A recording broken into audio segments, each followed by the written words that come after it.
things that when this stuff is out there, because a lot of these animals feed on squid, except killer whales. That would be nice. Killer whales would feed on squid.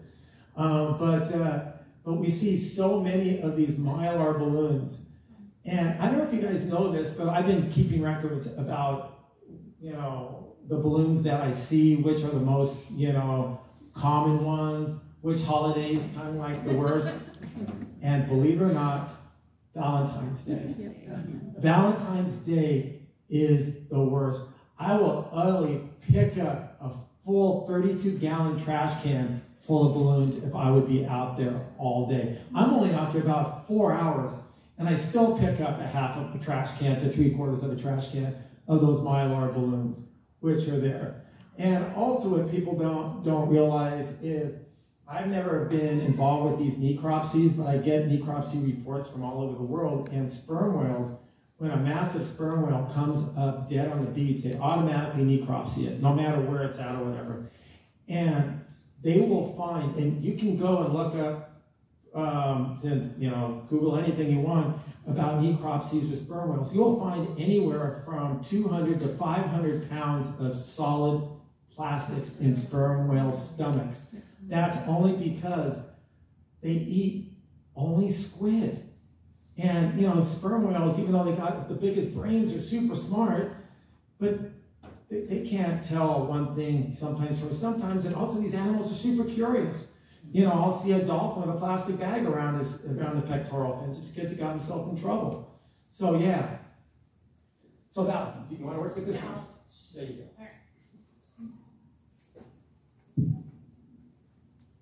All right, so how does all this pollution end up in the ocean by our sweet bottlenose dolphins? Anytime there's trash on the ground, of course, it goes down those storm drains out into the ocean. Eric took this picture here, right underneath our pier with all that trash.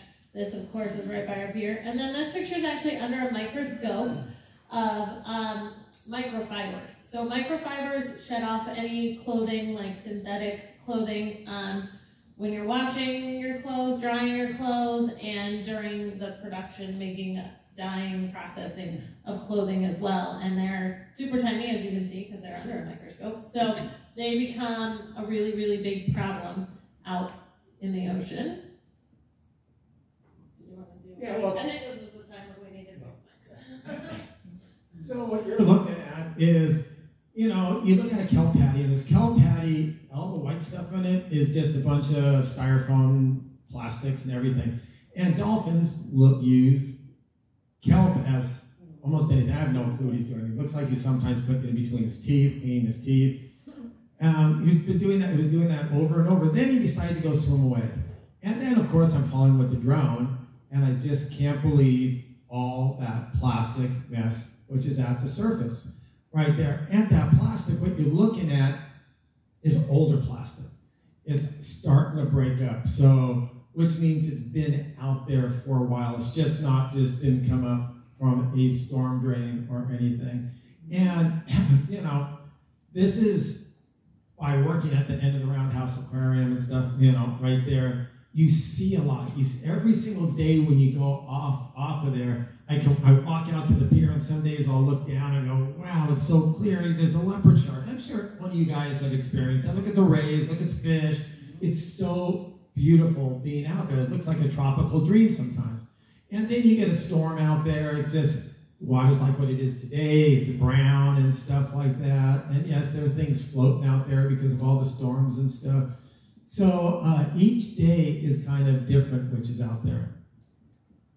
So those are the plastics that we can see. An even bigger problem is what we can't see. So our invisible pollution. Basically, like Eric was saying, some of those plastics are old. They've been out there for a while. UV rays are hitting them. They're starting to break down, and they're leaching chemicals that can be toxic to dolphins and other marine life. And those are adding to other existing toxins in the ocean, things like DDT. So, DDT, if you don't remember, was used back in the day, 40s, 50s, 60s, before it was banned. And the plant that made it was here in Southern California. So DDT, through that processing plant, their wastewater was dumped into the ocean, there were barrels dumped into the ocean, and it was before we knew that you can't just dump stuff in the ocean.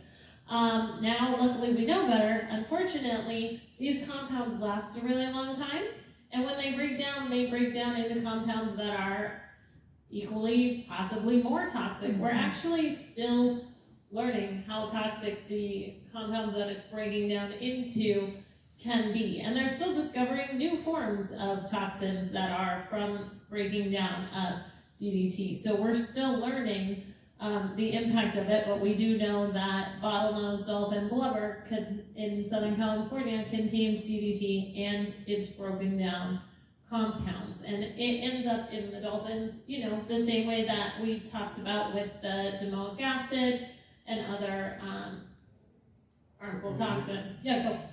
So I learned a lot about how these toxins work in cetaceans, dolphins, and whales. That was my work back starting from the mid-'80s all the way down into almost early 2000s, working with the JK and L orcas up in Washington. And when my wife and I started going up there back then, we were working for Center for Whale Research under Kim Balcom, and times were lovely up there. There was like 100, the 3 pods was 107. We were going out there in our boats, having a blast, not even thinking about anything. There was at that point, lots of seine boats out there. So if you don't know what a seine boat is, it's a giant fishing boat that drops down this giant net, which goes in a giant circle. And then they start scooping up all the salmon, which is it. And they're, one boat here, one boat there. This was going on for year after year after year. None of us even thought about anything at that point and stuff. Then, somewhere in the early 2000s or the late, 1999. Anyways, one orca died, my favorite orcas died, other orcas were dying. They couldn't figure out why are these orcas dying. They were finding out over time they were starving to death. Right now, as of today, the population, I'm going to be probably off by 1. I think it's 73 or 75. They dropped off that much. And NOAA actually has put them under that specific 3 groups under an endangered species. So there's a lot of work trying to bring them back and stuff. So how do you bring back an animal that's basically, you took all their food away? So let's get back to what Val was saying about the DDT. So here's what we learned from that.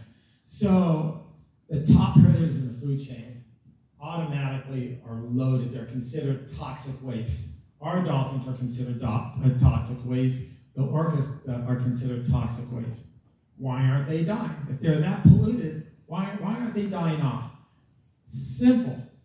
Because there's plenty of food for them. And like what Val said, that the pollution, the DDT, PCBs, and other forms, chemicals, store in their fat. So it doesn't bother them until their food is taken away. Once their food is taken away, then they got to start feeding off their fat content. Bingo. That's what happens. That's what's going on with those orcas up in Washington, JKs and Ls. And that's what could happen to our dolphins if we don't watch it. A strange thing happened this year. Now, I don't know if it's a strange thing since I've been only working with these guys since 2018, and every November through Christmas, we get more and more dolphin sightings. And then around April, they start fading off and everything like that. That's because killer whales do the same thing, other fish around the world do the same thing. Our dolphins, all 3 groups come together around November, December in this time because there's tons and tons of sardines. So I don't know if you guys been around long enough, you walked up on the pier in the fall, you look down and the pier is just covered with sardines everywhere. That's right, got those baseball pictures and stuff, they're everywhere. Guess what? Sardines didn't show up this year. The dolphins didn't show up until late. Sardines came, but not as thick as what they did before. Why is that? I don't know at this moment. I might have an answer for you in a year or two, but at this moment, I don't know. We can say, oh, it's climate change, or it's pollution, or whatever. So this is why we have to try to do something about, okay, we aren't going to be able to we already messed things up with the ocean with that part. So we can't just dwell, which is a hard thing for me, because I always can sit there and say, gosh, we really screwed things up. We have to try to think of, it might not happen in my lifetime, your lifetime, but we got to think of how we can get things better. And that's the thing that we got to really focus on. Yeah, so we didn't want to, oh my gosh, this thing is clicking out of control. All right, I got this one. We didn't want to end, doom and gloom. We want to talk about how are we going to help our bottlenose dolphins. So everybody can do something. You can make a choice to use less plastic. Reduce, reuse, recycle. It's the same thing we've been saying for years, but it actually does work because you get to tell companies what they make by buying it or not. So if everybody is suddenly only buying things that aren't wrapped in plastic, well, they're going to change their ways. As far as those microfibers go, you can buy natural fibers. Cotton and wool are good alternatives. And then make sure your filters on your washing machines and your dryers are up to date. Clean those out. Check them. The microfibers actually do get up into the air and can travel into the ocean from the air. They're a little bit heavier. They will eventually sink down into the ocean, but they've found microfibers traveling through the air into the ocean. You can try alternatives. Sometimes you have to have something that's disposable. You're having a party with a bunch of children outside on the concrete. You don't want to use, glass cups, but try things like bamboo, palm leaf, sugar. These alternatives are becoming readily available at local grocery stores, online shops, wherever you buy stuff. And then you just make a difference wherever you can. If you work at a company,